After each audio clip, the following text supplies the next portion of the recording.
To all you Twitter heads, connect with ZFM Stereo on twitter.com/ZFM Stereo. /ZFM Stereo. The platform. Step up and speak out.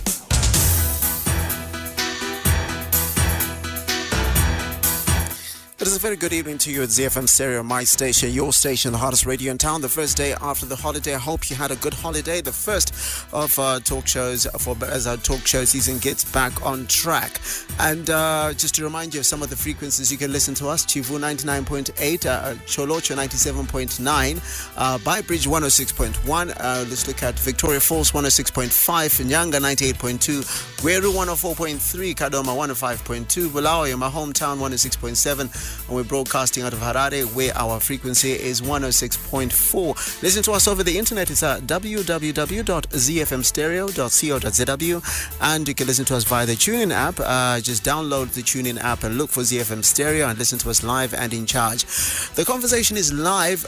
Just follow us on Twitter at ZFM Stereo, and then like our Facebook page, facebook.com/ZFM Stereo. On Instagram, follow us there. It's at ZFM Stereo ZW.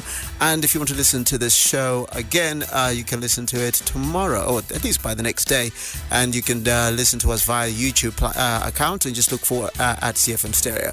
And then just to remind you, also our phone and WhatsApp numbers can be open. You can call us on 0772 168 045, and our WhatsApp number being 0731 168 045. I'm with you until 9 p.m. But in the first hour, we're going to be talking about a very important topic that's not given lots of attention until there's a day for it. Monday, 2 April is World Autism Day, and on tonight's episode we'll be dealing with this very important issue. I've got a guest here. Well, it comes from an organization called Pathways Autism Trust. It's a not-for-profit organization formed by parents of children on the autism spectrum in Zimbabwe. Now, if all of that sounds like jargon for you, the guest that I have in the studio, Flora Chinhaire, is going to help us unpack this very important subject. And in the second hour, rather than the final 30 minutes of the program, I'm going to be having a chat with doctors who have gone back to work. So I'll be talking to the Zimbabwe Hospital Doctors Association. But in this first hour, I'd like to welcome to the program one of the founding trustees of Pathways Autism Trust, Flora Chinhaire. Welcome to the program. Thank you very much, and thank you for having us here. Someone asked the first question straight off the bat, Kanandru Kumba or Nyinkaya. The question I ask is, what is autism? Autism is a spectrum of neurodevelopmental disorders characterized by deficits in communication and social interaction, and also by repetitive, rigid, stereotypical, and unusual behaviors. And it's a condition that presents itself from a spectrum from mild to severe, and is affecting 1 to 2 in every 100 people. So in Zimbabwe, it affects, from an inferred global statistic, about between 130,000 to 200,000 people. Okay, so now when I hear a lot of these words, this is what it is. I hear a lot of jargon there. Yes. In simple terms, okay. Let's talk about, say, a guardian, right? Yeah. Or a parent, whatever it is. How do I spot it so that I can understand it? Just give me, say, a red flag before we even go into the other possibilities. Like, what are the key red flags? Okay, I'm a parent of a child with autism who's now a teenager, and from my experience, the first thing that we noticed was an unusual gaze. He would gaze or look at things through the corner of his eyes, and we later heard that was called Peripheral Vision, a way of not taking everything in all at once. Also, he was very selective in what he would listen to or respond to when you make noises like shaking a rattle or clapping your hands, and also seemed not to be very responsive to hugs and cuddles and kisses. And then, of course, there were certain things that as he grew into his toddler years, we noticed he was not reaching certain developmental milestones, including being able to most significantly not able to speak or begin to make the normal progression in speech and language. So for a parent, these are some of the signs that you would notice. And as the child grows older, you'll see that these characteristics start to emerge. No speech or unusual patterns of speech. Hand flapping, spinning, rocking, these are repetitive behaviors. Inability to make eye contact. They will have difficulty in reading facial expressions or nuances of gesture. Unusual play. That means literally a child won't be using their imagination in the way that what we call a neurotypical child does. A neurotypical child will pick up a doll and pretend or imagine that that doll is a baby. But one on the autism spectrum might just throw the doll or treat it like an object, or just play with a little part of the doll, just flicking the eyes. Instead of imagining that a toy car is a real car, they may just want to play with the wheels of the car only, an isolated part of it, or they might line a lot of cars up in a row. Then they also display obsessive attachment to one special object or point of interest. And to sum it up, sometimes with the combination of the repetitive and unusual behaviors and the lack of speech and interaction, they may be seen to be in a sort of like a bubble of isolation or in their own world. Okay, so we've gotten a few signs there, but now I want to go a little bit later into the signs because I want to break it into different age groups and so forth, and what I should find out from a parent at home. But in itself, what do we define as the autism spectrum disorder? What is the spectrum aspect? What does that actually mean for a person sitting at home? When we speak of a spectrum disorder, we mean, as I mentioned, that it's something that presents it comes out in many different forms in different children or different individuals, in different levels of severity, and also in different medically defined categories. If I can just name some of them. Please do. Yeah. In the past, autism spectrum disorder used to be broken down into different conditions. You had classic autism or Kanner's autism. Then you would have Asperger Syndrome as a condition on its own, where the child may seem very advanced intellectually or cognitively, but is very restricted and constrained when it comes to social interaction and communication. And typically you might find that someone on Asperger syndrome turns out to be a very good engineer or a good computer person, but they're not the sort of person who really likes to interact very much socially. Then you have Rett syndrome, which is a type of autism which mostly affects women and girls.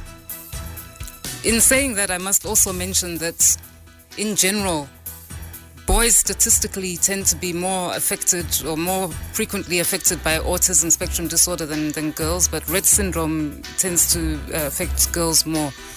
So you'd have these different conditions. The other one is pervasive developmental disorder, not otherwise specified, which the medical practitioners will refer to as PDD-NOS.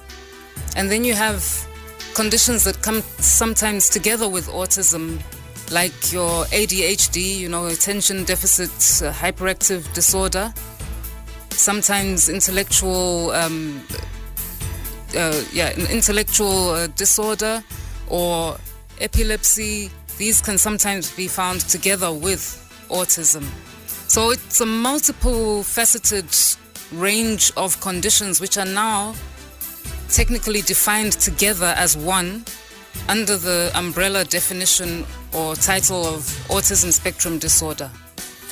I came across something when I was doing research for the program, just trying to find it here.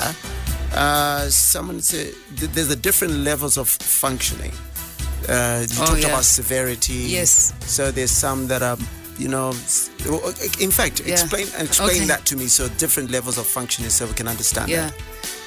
Sometimes the medical practitioners and the professionals who work with children with autism will refer to high functioning or low functioning children, or high support needed and low support needed. It's a different way of saying This is on a more severe or less severe end of the spectrum. So you'll find that one who has no speech, for instance, is completely non-verbal and is unable to communicate to you and also receive communication from you in a way that they can understand, would be defined as severely affected and therefore requiring a high level of support. And otherwise you could say, okay, maybe low functioning. Also in the way that they are able to use their hands and to coordinate their movements. For instance, with what we call the fine motor skills, the ability to make small movements with the hands, like buttoning your shirt or holding a pencil or stringing some beads on a string. These are skills that in a child who they would say maybe is lower functioning would need to be developed to be able to allow them to do tasks like be able to learn to write and scribble in a classroom. So it all comes down to different ways of expressing the level of severity of how they're affected on the spectrum. So if I'm a parent at home and let's give examples of what is before defined as Asperger's Syndrome, where I've got this highly talented child and they have this issue that they have. Just that specifically alone, should I be worried, or are there other developmental issues that are similar to autism that might be at play?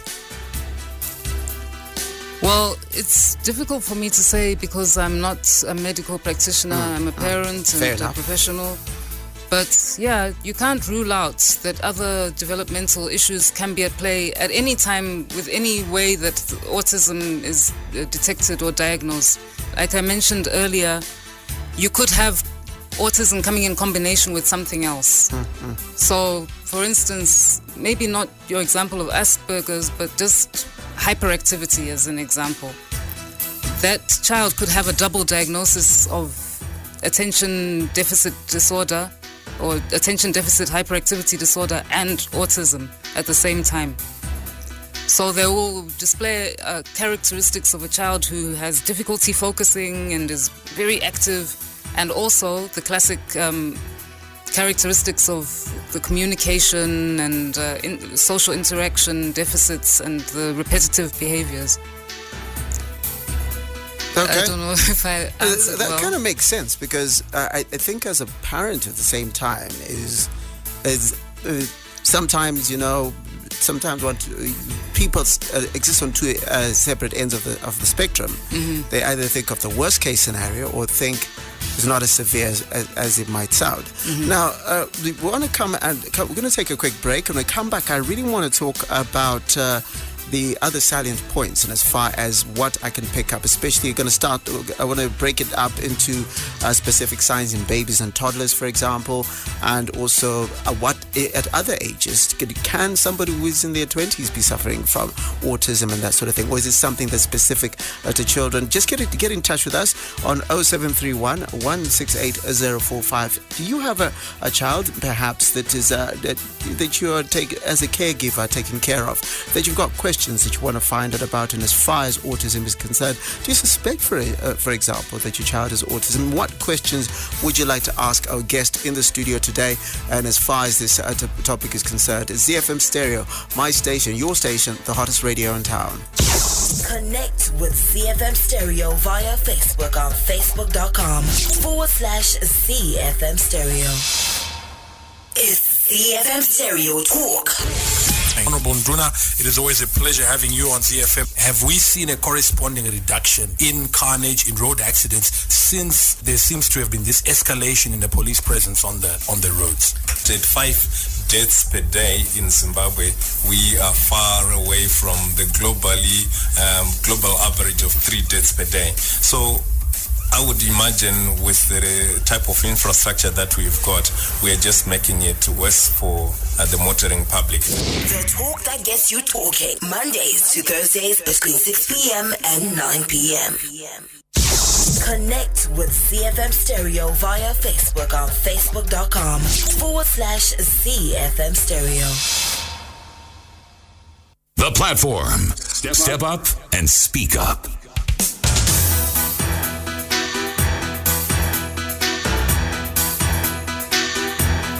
You're tuned into ZFM Stereo, my station, your station, the hottest radio in town. We are talking about autism. Just to remind you that it was World Autism Day on the 2nd of April. That was a Monday. And if you want to get in touch with us in this topic, just get in touch with us on 0731 168045. And our phone lines on 0772 168045 are open at present. In the studio, I've got one of the founding trustees of Pathways Autism Trust, which is a not-for-profit organization formed by parents of children on the autism spectrum within Zimbabwe. And in the studio at the moment, I've got Flora Chinhaire, who is, as I said, one of the trustees who formed the organization because, as she said, she's got a child who's got autism. We're going to talk about that a little bit later so we can get practical advice. I like to get practical advice from someone who's gone through it so that someone sitting at home gets to understand it a lot more. Now, we talked in general about signs. So in babies and toddlers, for example, at what point can you say you can pick it up? Is it as soon as they're born? Is it a year later into it? From what you know, at what point can a parent say, okay, I need to take my child for screening? What tends to happen is that autism is usually picked up in the toddler years. It's not something that is commonly identified at a very early age of the babyhood, because perhaps the major milestones that would be indicating that something is lagging behind have not yet been reached or clearly manifest. But probably by about 2 years old or around that age, it becomes easier to pick up when certain milestones are not reached. And as most parents know, there are stages, especially in the communication development of a child. We're cooing and babbling, pointing. These are all stages of the development of communication. So it's not just about active language communication, but even the ability to form certain gestures, such as pointing, would be the inability to have reached that milestone could be an indicator. And again, I give an example of my son. He is non-verbal, so this means there's no speech, no language. And as a mum, one would be just waiting for the day that the baby says mama, and that day never comes. And that day has not come.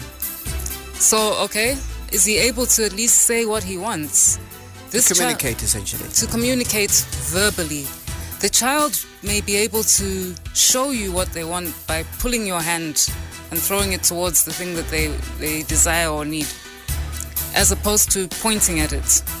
The ability to isolate the index finger is a milestone that is reached in the communication development of a child. But I give this is just a particular instance. Different children, again, develop in different ways and show different levels of ability to communicate or different patterns of the development of the communication and language. And then when we're looking at that, I'm now looking at, do you get autism in older people, adults, teenagers and stuff like that? Yes, absolutely. Once it's diagnosed, a parent should accept or understand that by definition, autism is a lifelong condition it will be present in the person through their lives.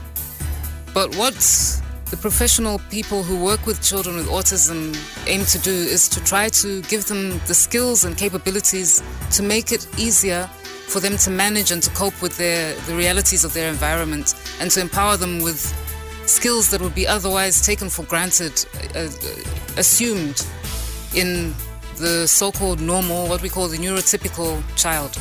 What we call prerequisite skills, the skills that need to be present before the child is able to start learning in a formal way, may need to be taught to a child with autism, where they are assumed in other children who are not on the autism spectrum. But yeah, the condition will still be with them even into adulthood, but maybe with successful intervention, they should be able to manage to develop skills and capabilities that will make it less apparent and less difficult to cope with. Now, we're going to get to the support and so forth a little bit later, but I now want to ask, because we've figured out what the issues are. What causes it? There's no known cause of autism in the science community. The science community basically has said that autism can be attributed to a combination of environmental and genetic factors. There's never been anything very specific as to how much is genetic and how much is environment. And a lot of research has gone on that topic over the years, and there's not been an agreement in the science and medical community on that.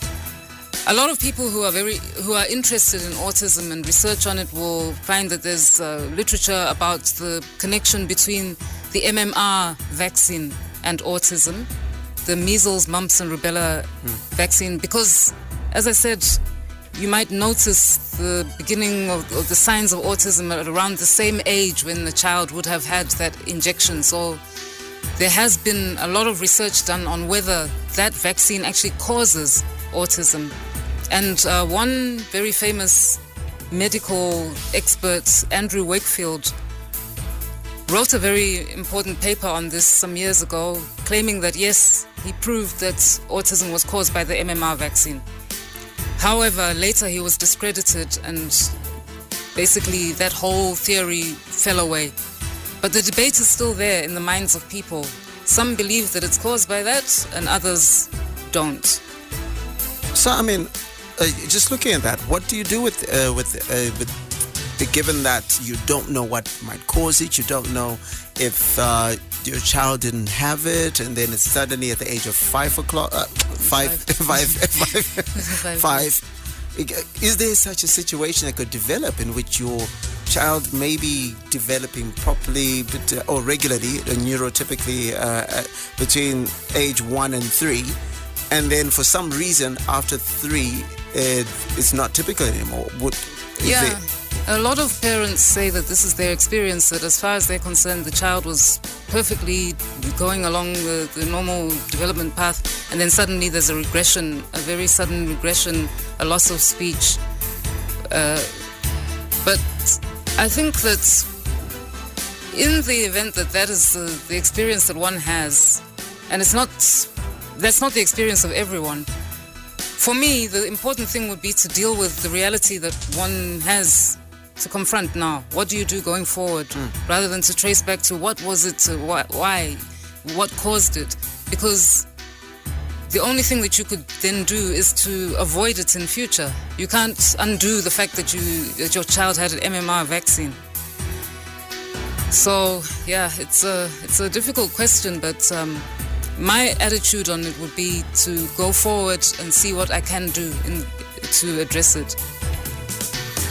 0731 168 045. Get in touch with us on WhatsApp, and on Twitter it's at ZFM Stereo. On Facebook is facebook.com/ZFM Stereo. Now, we've talked about what it is and so forth. The question is, how do I get my child screened?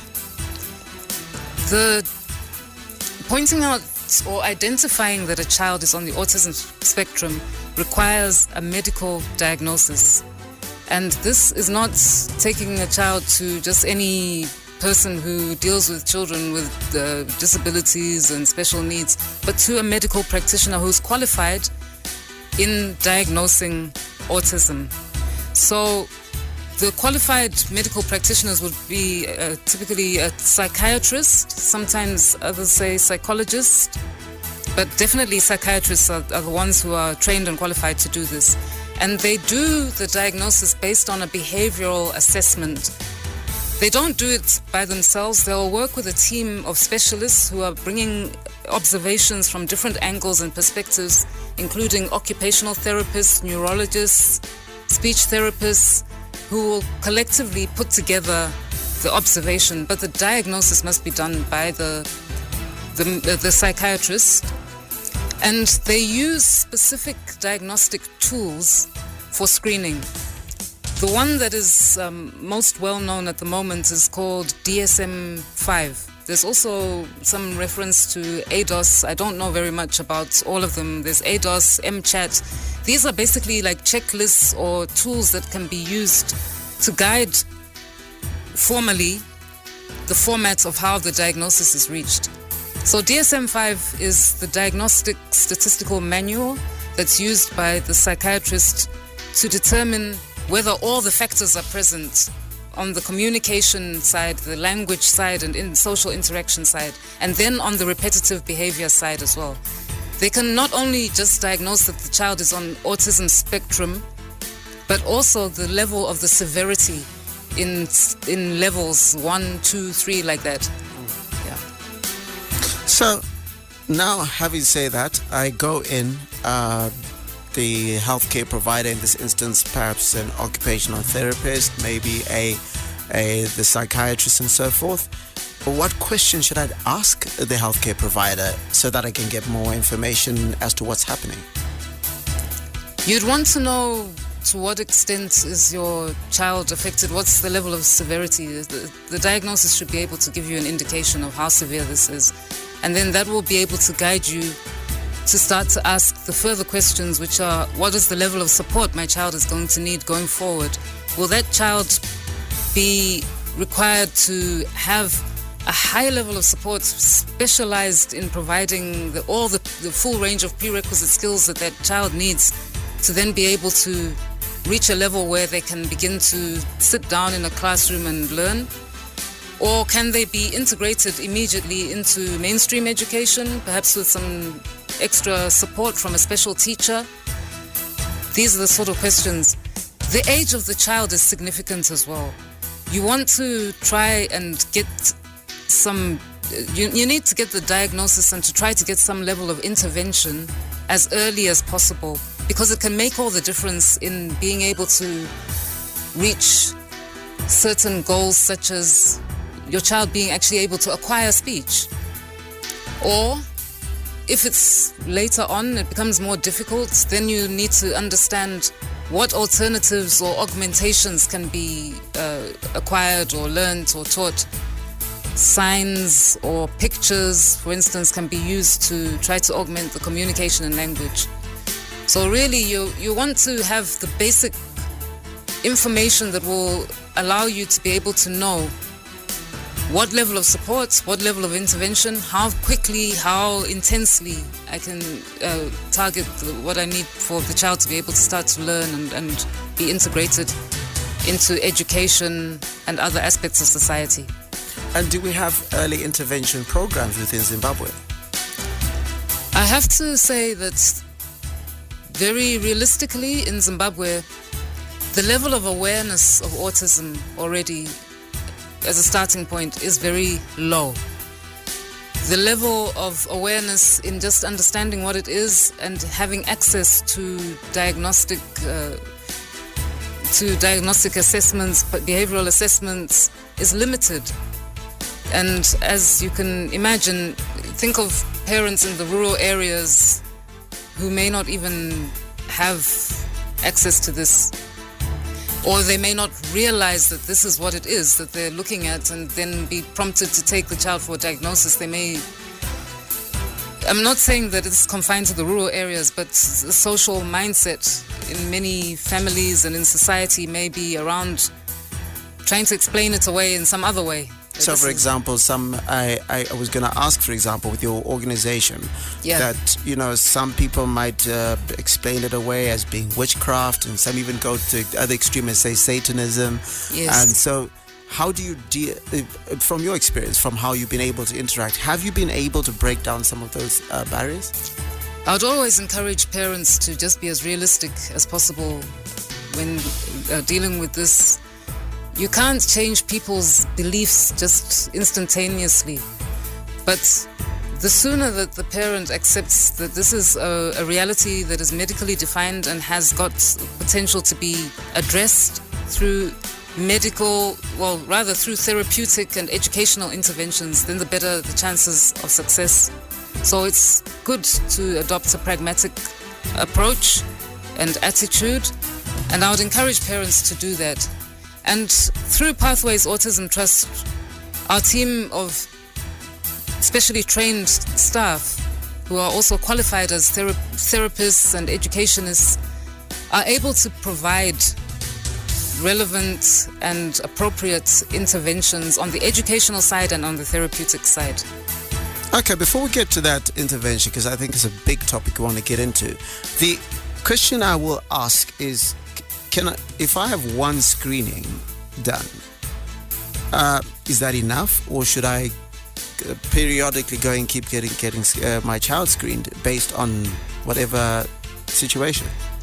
That's a very good question. I think that for purposes of a formal diagnosis, one diagnosis should be enough to indicate that the child is on the autism spectrum. But how the child progresses from there should be periodically reviewed. And I would also, by all means, say that if a parent is not satisfied with a diagnosis, seek another one, seek another opinion. The more information one has, a different process could bring out a different perspective or a different aspect of the situation.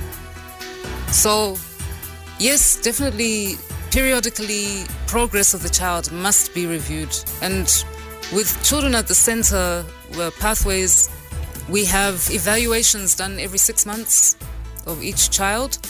And every week, the staff, the trained staff will sit down and discuss and review the progress of each child individually so that we're tracking progress constantly. And then finally, on that aspect of screening, I was just thinking about the costs, because there's the psychiatrist, there's the occupational, the therapist, and a whole lot of, technically skilled people in as far as that is concerned. On average, as a parent, how much would it cost to get the diagnosis done? It can be costly if one goes to have this done privately, or maybe wants to take the child outside the country for the whole process to be done. However, I'm happy to say that in Zimbabwe, there are some medical practitioners who are offering this service for free. At Peripheral Annex Hospital, there are certain psychiatrists who offer a free service of behavioral assessments once a week on a Tuesday morning. A parent can actually go there with their child without an appointment, as long as they're prepared to wait, and have a very professional assessment done. I think that services are also offered at Harare Hospital Children's Rehabilitation Units, St. Giles Rehabilitation Center. There are people who know about autism. There's a psychology department that also deals with this. And some of the pediatricians. The pediatricians, yes, are very, very knowledgeable on this as well. Okay, when we come back, we want to talk about the intervention and support, and then we'd like to hear from you how you were able to deal with it, from when you found out and all the different steps that you took place, and of course to find out a lot more about what Pathways Autism Trust is all about. It's ZFM Stereo, my station, your station, the hottest radio in town. Yes, ZFM Stereo is on YouTube. Search for ZFM Stereo and get all the action. It's ZFM Stereo Talk. Honorable Esau Mufumi, we are always moaning about the state of our roads. The reason why the government decided to take over the collection of license fees, our councils mostly, they are corrupt. I'm sorry to say that. And that money meant for road repairs was being channeled towards payment of salaries and other things. The talk that gets you talking. Mondays to Thursdays between 6 p.m. and 9 p.m. Here we go again. Enjoy world-class radio online. ZFM Stereo is available on TuneIn. Search for ZFM Stereo and you got it. Step up and speak up. The platform. Step up and speak up.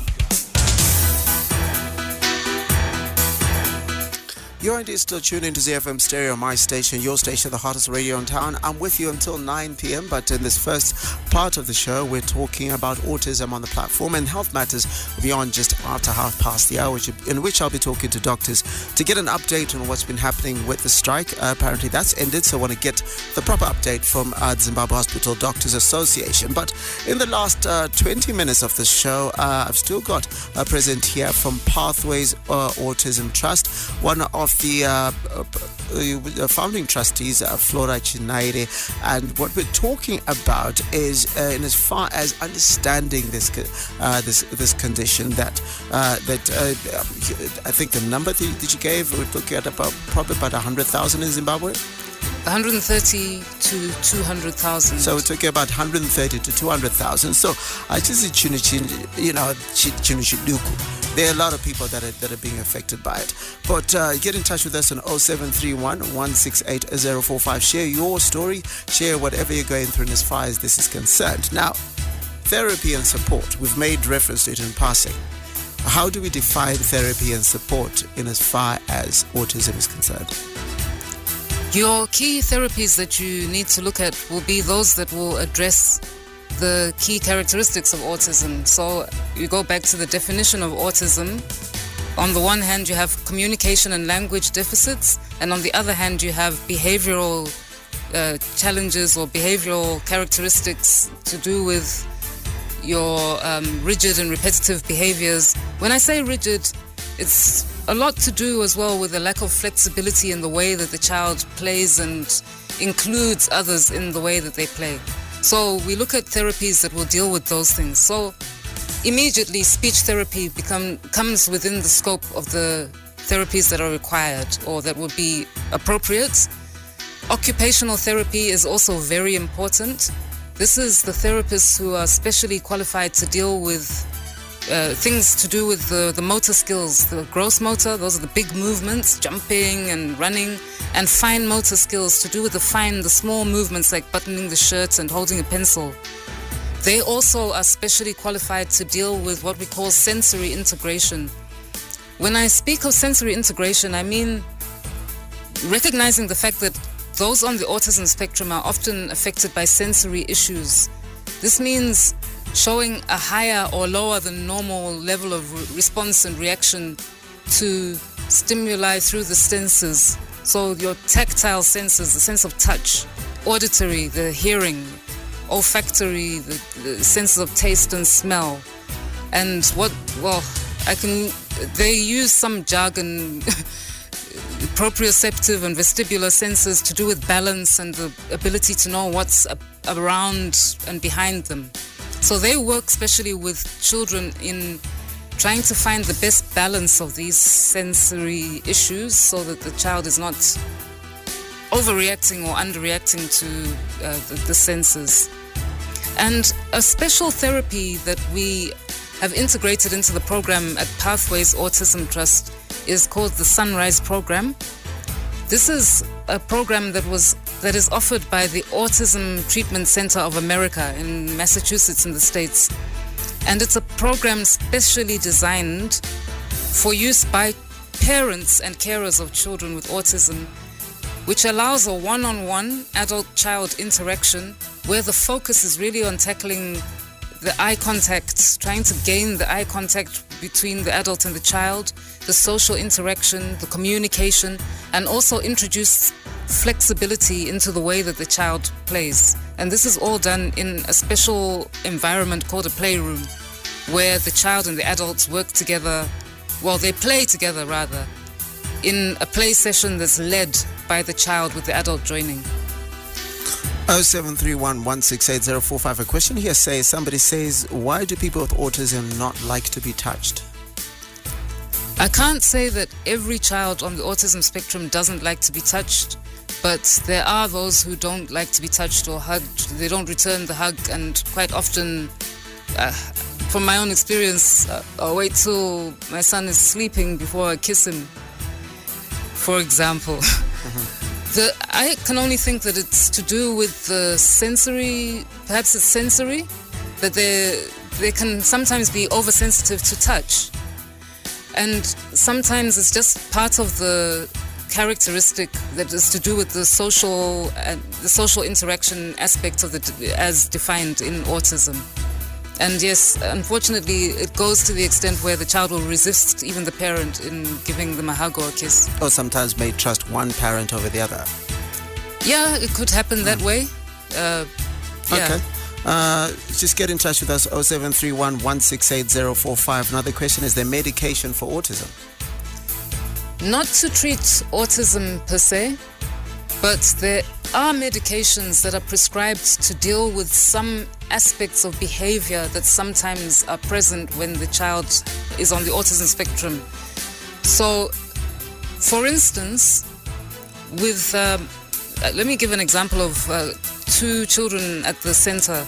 One is hyperactive, the other is not really hyperactive but would show better concentration if they were assisted with some medical support, and particularly as they both grow older into their teens. The one who is hyperactive has begun to show signs of aggression as they're growing into their teens, and this becomes harmful to himself and to others around him. And we've had practitioners come in or experts come in from Germany and give us some medical interventions. So for that child, a medication called risperidone would be prescribed to help to calm the child. Whereas for the other one, who's really quite brilliant, completely non-verbal, but very able to do small technical things that could be, it could be an engineer, for instance, if he's given a chance, but needs to have a better level of concentration, then the prescribed medication for that child would be risperidone. So let me just say quite clearly that these are not treatments to cure autism. They are only to address specific characteristics or behaviors that might emerge during the course of the development of the child at any stage, even into their teens or adulthood. Okay, I've got another question here. Just opened that. It says, why do children? Okay, let me just read that. But why do some children with autism reject certain foods? That's a good question as well, and a good observation. And this is to do with what I mentioned about the sensory side of things. When I talked of sensory integration and the different senses where the child may be showing an overreaction or underreaction to certain stimuli in their environment, one could be on the aspect of taste and texture and smell. And that's purely, usually, it comes down to sensory issue, that perhaps the child doesn't like the smell of certain things or doesn't like the taste of certain things or the texture on their tongue. So, or they might not even like the color of certain foods. So you even find some children want the foods separated from each other and not touching each other, or the child rejects anything with gravy in it, or the child only wants to eat food that's got rice in it. I know of one child who only wanted to eat yogurt for the first 14 years of his life, and it had to be pineapple yogurt specifically. So yeah, it's part of sensory, and also, yeah, it's a part of the sensory aspect of the autism, I think. Okay, let's go to your experience. At what age were you able to? Did you find out that your child had autism? At about 2 years, we noticed the developmental milestones hadn't been reached, and in his case, not only the fact of autism, but also a global developmental delay affected various aspects of development, including standing up and crawling and things like that. But most markedly were the aspects of the strange stare that I mentioned at the beginning of the interview, and the seeming not to respond to sound. So we had to rule out the possibility of hearing impairment by taking him to an audiologist around 2 years. And then, of course, the communication milestones not reached. And then, coming on from that, in as far as the autism itself, how much did you know about autism at that time? Nothing, except for very, very peripheral knowledge, like you've heard of the movie Rain Man.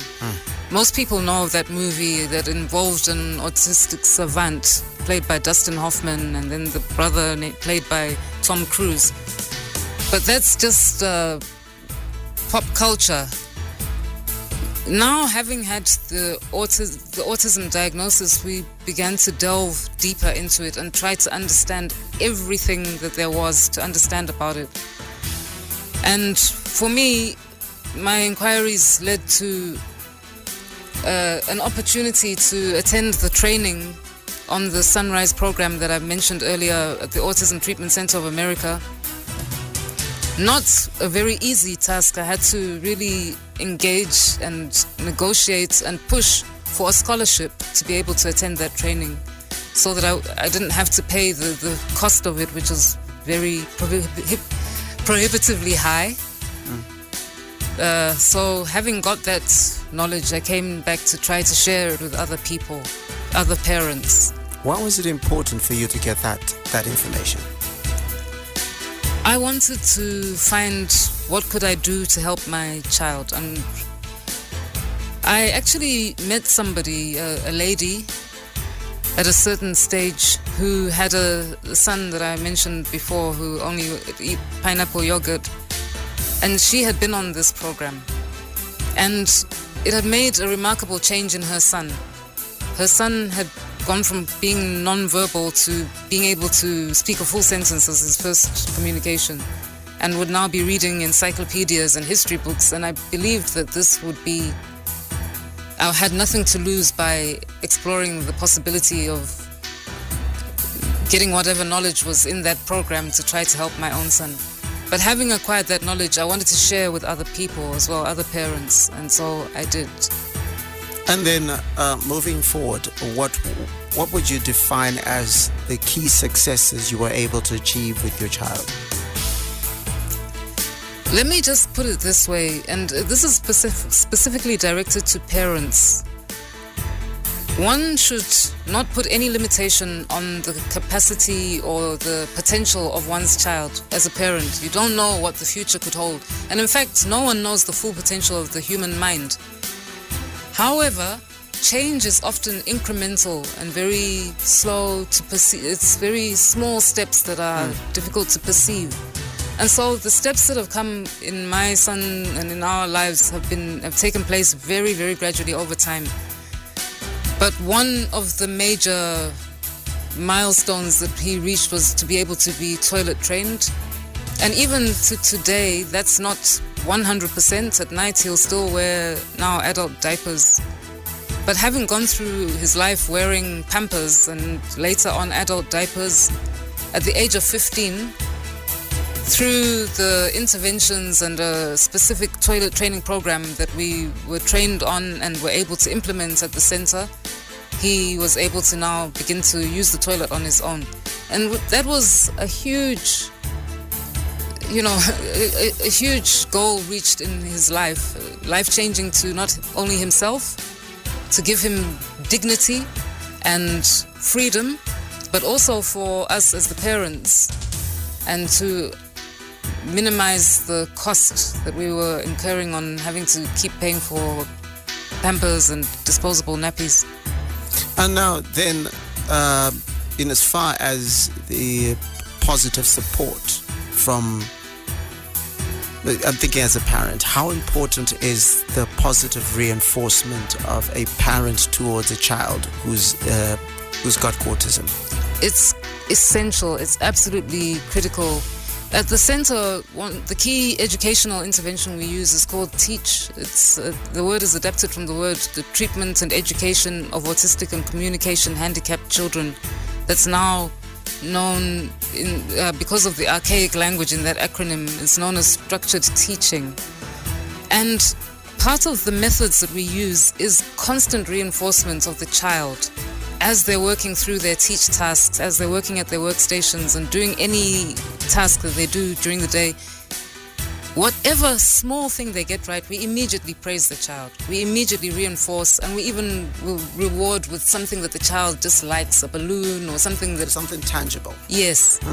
They should feel that they have succeeded, they have done something right.